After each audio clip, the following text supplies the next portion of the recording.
या देश के प्रधानमंत्री जो कि इन बेटियों के सिर पर हाथ रख रहे थे, उनका ये फर्ज नहीं बनता था ऐसे सांसद को बल से निकाल के बाहर फेंकना चाहिए? क्या भारतीय जनता पार्टी का कोई नेता उनसे मिलने गया? तुम्हारा दुख क्या है? आखिर कोर्ट में जाना पड़ा। जब वो प्रोटेस्ट करने निकली तो सड़क पर घसीटा गया था लड़कियों। क्या देश का प्रधानमंत्री टेलीविजन नहीं देखता, जिनके नाम पर सारा टेलीविजन चलता है? हरियाणा में दो गुट हैं, भूपेंद्र हुड्डा गुट और एसआर के गुट। लगातार आपस में वाद विवाद की बात रहती है। कहीं आने वाले चुनाव में इसका नुकसान तो नहीं होगा? देखिए, हरियाणा में कांग्रेस एक है। देश के प्रधानमंत्री अनेकों बार न जाने कितनी मिमिक्री पार्लियामेंट और पार्लियामेंट के बाहर करते हैं, थप बनाते हैं।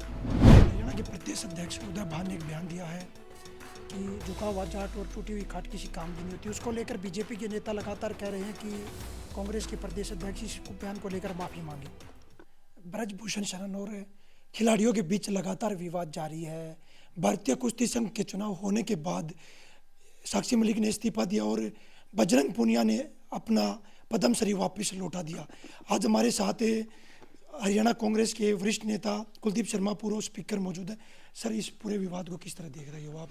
लगातार खिलाड़ी भारतीय कुश्ती संघ के जो चुनाव हो से नाराज हैं, और जब संजय सिंह प्रधान बने तो साक्षी मलिक ने इस्तीफा दिया और बजरंग पूनिया ने अपना पद्मश्री वापस लौटा दिया। देखिए, श्री नरेंद्र मोदी की सरकार आने पर प्रथम नारा जो लगा था देश में, बेटी बचाओ और बेटी पढ़ाओ का लगा था। जब हमारी बेटियां साक्षी हैं, विनेश हैं, या हमारे पहलवान मेडल लेकर दिल्ली लौटते हैं तो देश के प्रधानमंत्री अपने घर पर भोज पर बुलाते हैं, उनके सिर पर हाथ रखते हैं बेटी की तरह। उनको हर संरक्षण और सुविधा का वायदा कर किया जाता है। करोड़ों रुपए के उनको इनाम दिए जाते हैं। उनको भारत का गौरव कहा जाता है। ये गौरव नहीं, हमारी बेटियां हैं। जब उन बेटियों का शोषण होता है, मैं कानून को जानता हूं, section 354, mere allegation is enough.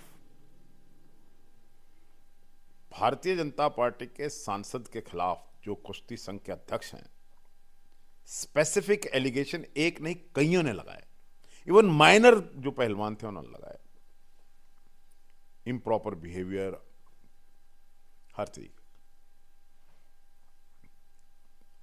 क्या देश के प्रधानमंत्री जो कि इन बेटियों के सिर पर हाथ रख रहे थे, उनका ये फर्ज नहीं बनता था ऐसे सांसद को दल से निकाल के बाहर फेंकना चाहिए था? कुश्ती संघ से डिसमिसल, कुश्ती संघ का डिसमिसल। क्या कोई ये बेटियां ठंड में दिल्ली में टेंट लगाकर बैठी नहीं जंतर मंतर पर? क्या भारतीय जनता पार्टी का कोई नेता उनसे मिलने गया? तुम्हारा दुख क्या है? आखिर कोर्ट में जाना पड़ा। आज ये इनको बेटियां बता रहे हैं, उनका उपहास उड़ा गया था। जब वो प्रोटेस्ट करने निकली तो सड़क पर घसीटा गया था लड़कियों को। क्या देश का प्रधानमंत्री टेलीविजन नहीं देखता, जिनके नाम पर सारा टेलीविजन चलता है? उनको टेलीविजन पे देखा नहीं? बेटियों को घसीटा जा रहा है, इन पहलवानों को, इन गौरव को, जिनके सिर पर तुमने हाथ रखा था।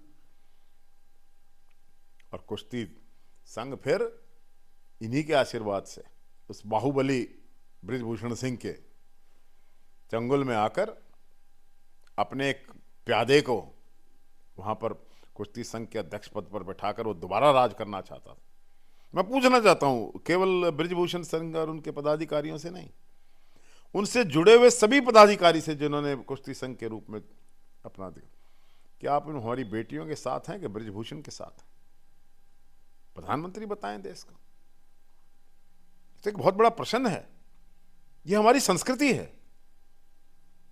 हरियाणा, पंजाब, राजस्थान, बिहार, यूपी, यहां का पहलवान, यहां की संस्कृति है, हर गांव में। आपने न केवल उन बेटियों का, उन पहलवानों का अपमान किया, समस्त पहलवान जगत और समस्त खिलाड़ी जगत का अपमान हुआ है। इसलिए कोई सामान्य मामला नहीं।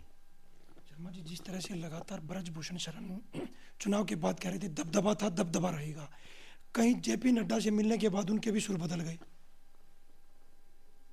देखिए, तो मैं मानता हूं कि ब्रिजभूषण शरण सिंह बहुत बड़े बाहुबली हैं। जब वो चलते हैं तो 20-25 तो बंदूक वाले साथ चलते हैं। और मैं तो उनका कद, अतीक अहमद, मुख्तार अंसारी और ऐसे मुन्ना भैया, जितने भैया लोग हैं, उन सबके तो ये सरताज हैं, उनके सबसे बड़े हैं, तो इनका दबदबा होना निश्चित है। गरीब पर दबदबा है। और भारतीय जनता पार्टी में तो है ही, क्योंकि कहते हैं कि 5-6 सीटों पर उनका असर है, इसलिए भारतीय जनता पार्टी तो उनके चरणों में पड़ी है। तो गलत थोड़ी कह रहे हैं, उनका दबदबा है। अब जिस तरह से कुश्ती संघ को सस्पेंड कर दिया गया, उसको किस तरह देखिए? बीजेपी ने जब पद्मश्री खिलाड़ियों ने वापस दिए हैं, कुश्ती से संन्यास लेना पड़ा, उसके बाद भारतीय कुश्ती संघ को सस्पेंड किया जाता है। भारतीय कुश्ती संघ को सस्पेंड किया जाता है मेडल लौटाने के बाद। ऐसी परिस्थिति आने ही क्यों दी गई? उन बाहुबलियों को दोबारा उस कुश्ती संघ पर कब्जा करने की इजाजत दी किसने? ये तो अपनी गलती को सुधार रहे हैं, लेकिन इस तरह गलतियों में सुधार नहीं हुआ करता। इसमें इसका मतलब दे एडमिट देयर फॉल्ट। हरियाणा में गठबंधन की सरकार चल रही है, 2024 को लेकर मुख्यमंत्री कह रहे हैं कि तीसरी बार मनोहर सरकार, उसको किस तरह देखें? हरियाणा में गठबंधन नहीं, ठगबंधन की सरकार चल रही है। सब ने मिलकर लूटने की योजना बनाने की सरकार बनी हुई है। भ्रष्टाचार व्याप्त है।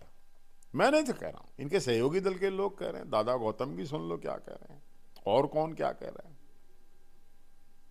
तो भारतीय जनता पार्टी को लोगों का आशीर्वाद नहीं मिला था हरियाणा में। ये 40 सीटों पर सिमट गई थी, जो 85 पार का नारा लगा रहे थे।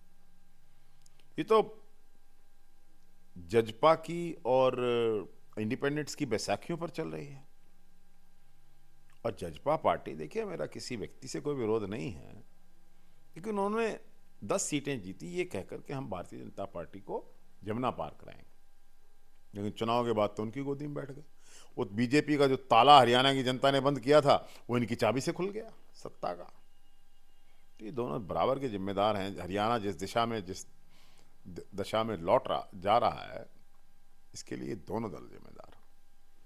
जेजेपी ने राजस्थान में भी चुनाव लड़ा था विधानसभा में, वहाँ कोई ज़्यादा जनता का आशीर्वाद नहीं मिला उनको, उसको किस तरह देखें?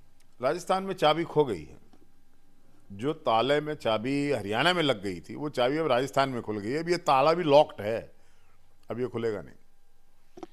हरियाणा कांग्रेस प्रदेश में गठबंधन नहीं बना पा रही है, अपना संगठन तैयार नहीं कर पा रही है, उसको किस तरह देखें? देखिए, हरियाणा में कांग्रेस को किसी के साथ गठबंधन की जरूरत नहीं है। हरियाणा की कांग्रेस खुद सशक्त है, और हमारा किसी से गठबंधन है तो वो तो हरियाणा की जनता से, त्रस्त, पीड़ित और ग्रसित बेरोजगार युवक से है, किसान से है, व्यापारी से है, कर्मचारी से है। हमारा गठबंधन है। इंडिया गठबंधन में जो अब की बार जो इंडिया गठबंधन हुआ, उसमें विधानसभा चुनाव गठबंधन में लड़ा जाएगा, कांग्रेस अलग 90 सीटों पर चुनाव लड़ेगी। ये निर्णय, मैंने कहा ना, कांग्रेस अपने बलबूते पर अब खुद सक्षम है हरियाणा को जीतने, हमें किसी गठबंधन की आवश्यकता नहीं है राज्य स्तर पर। संगठन को लेकर लगातार चर्चा। संगठन का मुझे बड़ा अफसोस है। मैं खुद संगठन के शीर्ष पदों पर रहा हूँ, और पिछला चुनाव जो हमारे, वो संगठन की कमी से हारे थे। हम 3 स्टेट्स के अंदर चुनाव रहे, कहीं ना कहीं संगठन की कमी थी। और आज केंद्रीय नेतृत्व को सबसे ज़्यादा जिस चीज़ पर ध्यान देने की जरूरत है, वो संगठन पर है, और हरियाणा में एक मजबूत संगठन बनना चाहिए। हरियाणा में 2 गुट हैं, भूपेंद्र हुड्डा गुट और SRK गुट। लगातार आपस में वाद विवाद की बात रहती है, कहीं आने वाले चुनाव में इसका नुकसान तो नहीं होगा? देखिए, हरियाणा में कांग्रेस एक है, कोई गुट नहीं। गुट की बात तो आप कर रहे हैं। SRK और ये जो नाम नोमेनक्लेचर्स दिए गए हैं, ये तो मीडिया द्वारा जनरेटेड हैं। कोई इस प्रकार का गुट नहीं है। सभी लोग कांग्रेस के, बाकी ये ठीक है, हमारा तिरंगा है, तिरंगे में अलग अलग रंग दिखते हैं, क्या बात है उसमें? 3 रंग का तो है ही है, इसमें नथिंग ग्रेट अबाउट इट। 2024 की किस तरह की तैयारी कांग्रेस की है? क्योंकि हमारा हरियाणा की त्रस्त, पीड़ित, ग्रसित जनता से गठबंधन हो चुका है, लोगों ने गांठ बांध ली इस बात की कांग्रेस को सत्ता में लाएंगे, तो आने वाले समय में कांग्रेस का है। मैं एक बात अवश्य कहना चाहूँगा, बहुत भारतीय जनता पार्टी इस बात को भुनाने का प्रयास कर रही है कि उपराष्ट्रपति जी की मिमिक्री कर दी गई।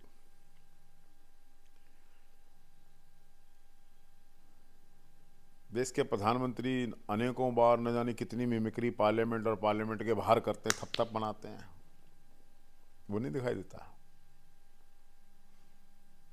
जिस उपराष्ट्रपति की विश्व के सबसे बड़े गणतंत्र के सदन के कस्टोडियन होने के नाते लोकतंत्र की रक्षा का कर्तव्य है, वो भारतीय जनता पार्टी के इशारे पर राज्यसभा को अपनी उंगलियों पर नचा रहे हैं, भारतीय जनता पार्टी की उंगलियों पर नचा रहे हैं। अरे सदन में विपक्ष के बिना कैसा सदन? उन्होंने तमाम मर्यादाओं को छोड़कर सदन से 46 सांसदों को निलंबित कर दिया गया।